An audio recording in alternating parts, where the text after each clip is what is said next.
It was a surprise for the school, and it was definitely a surprise for my colleagues who I absolutely loved here at Yarra Valley Grammar School for 15 years when I came down to the staff room one Thursday afternoon and announced that I was leaving.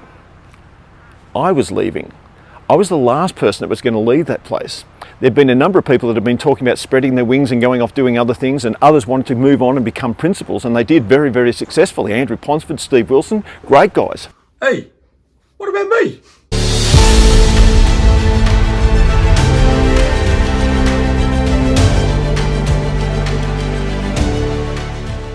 Fantastic teachers, fantastic principals, but not me. I was just happy being a teacher. In fact, I thought at Yarra Valley one day I might just drop dead and they might dig a hole in the oval, bury me and say, "Here lies John, who taught here forever." Turns out it didn't quite work out like that. During the year I taught this kid called Austin Wright, who was from the US, and his father Brad Wright, who was also from the US, imagine that, was out here in Australia trying to lift this business that had been here for 30 years. It was a US business, but it wasn't doing so well, and he needed to recruit some people. Now he saw me put together a school play.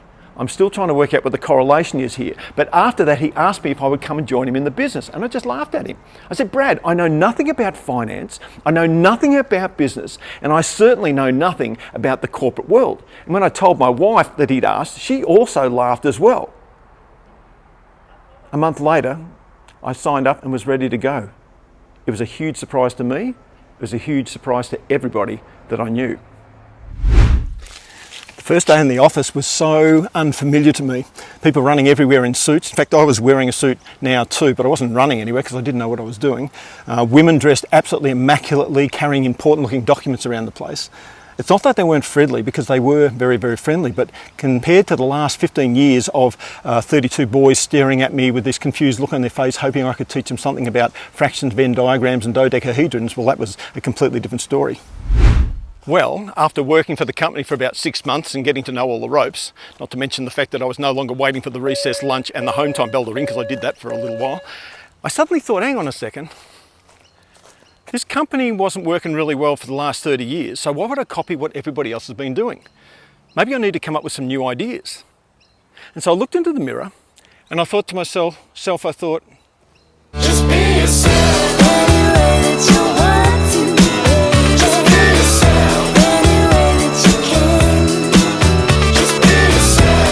So I thought, okay, let's do a few different things here and maybe have a little bit of fun along the way.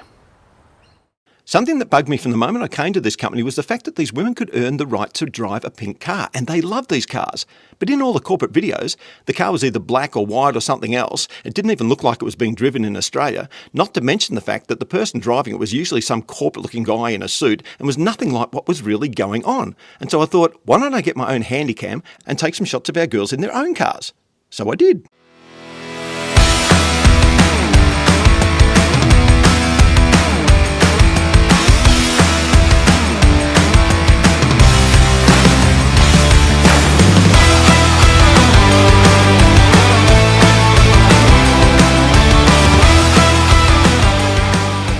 Very uncorporate, not like we've done in the past, but now so many people wanted to get one of those pink cars.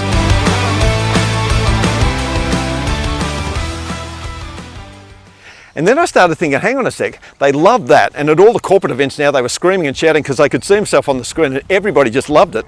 And then I thought, Brad did employ me because he liked what I did at a school play. So I thought, maybe it's time to add a bit of drama. So I did. So, where do we start? At the very beginning. Good idea, Maria. Well, I have been thinking about the fact that each year at the big seminar, we'd spend 7-8 grand on these performers, well-known performers and that too, but it was 7-8 grand. And then I started thinking, well, wouldn't it be more real if I could convince some of the corporate staff to get on stage and for me to write some songs and just make them a bit more like the company, change them around a bit, but songs that people knew, put them on stage and let the sales force see that the corporate staff are fairly real as well. It took me a while to convince them, but I eventually did.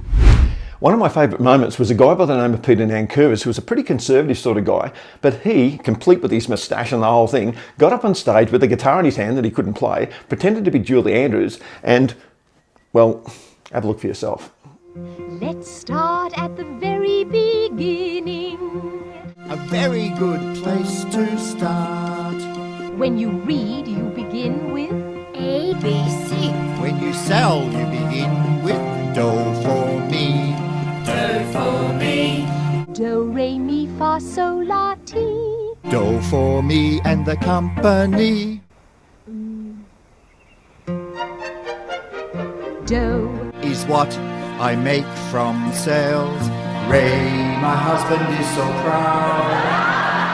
On the same night, I convinced our top marketing guru, Janice, and one of our top salespeople in the corporate side, Jen, to get on stage to do a Mary Poppins thing, that song Supercalifragilisticexpialidocious, or if you want to say it backwards, docious, alexpisticfragicalifragilisticexpialidocious. And so they did that, and we just changed the words a bit. Booking, coaching, selling, sharing, expialidocious. Even though the sound of it is something quite unproductive. If you do it honestly, you'll never look suspicious. Booking, coaching, selling, sharing, expialidocious.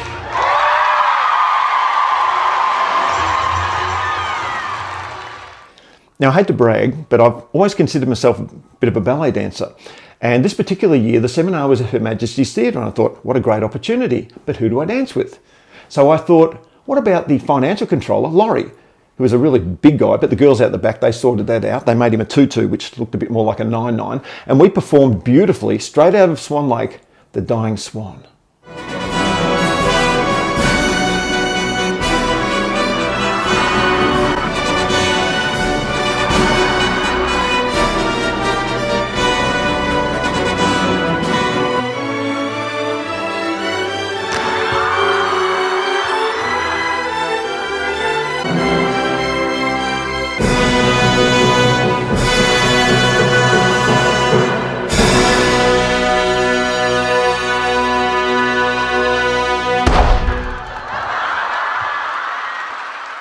And then the most uncorporate thing you can think of, the president up on stage making a fool of himself as well. Remember the Proclaimers, 500 miles? Well, Ian and I together, we did the Complainers. We even had this group of Highland dancers coming up and dancing as well. We just said, come in here, go right through to the end. We never practiced with them once.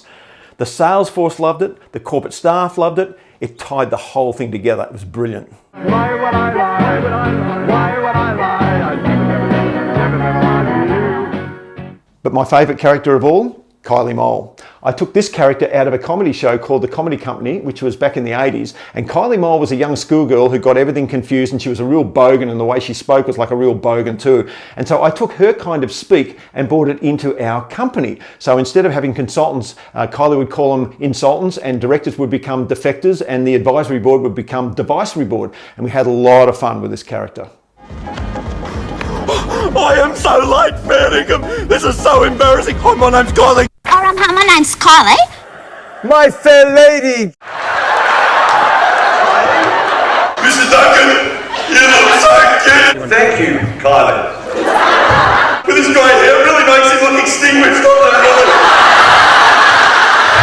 You know what? I bet you would like a ladder of success right now, right? When I was a little kid, right, my parents, they used to just give me lollies all the time. Feed me lollies, lolly. Like, I really liked it, right? But you know what? I reckon they didn't want a little girl. I reckon they wanted a pinata, right? Why was that? Right?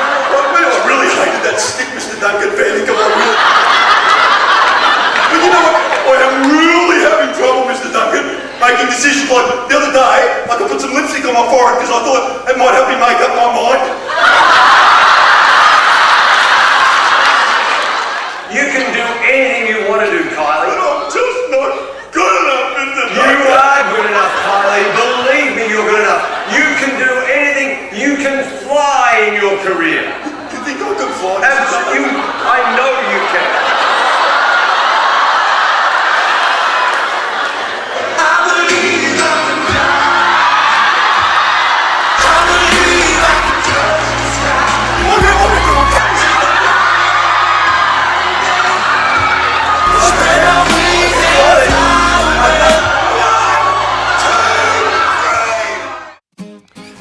Turns out that you don't have to be a classic corporate person to work in a corporate situation. In fact, sometimes it's just best to brush some of that corporate dust off your shoulder, let it settle on the ground, and then instead of trying to climb the corporate ladder, maybe just climb every mountain.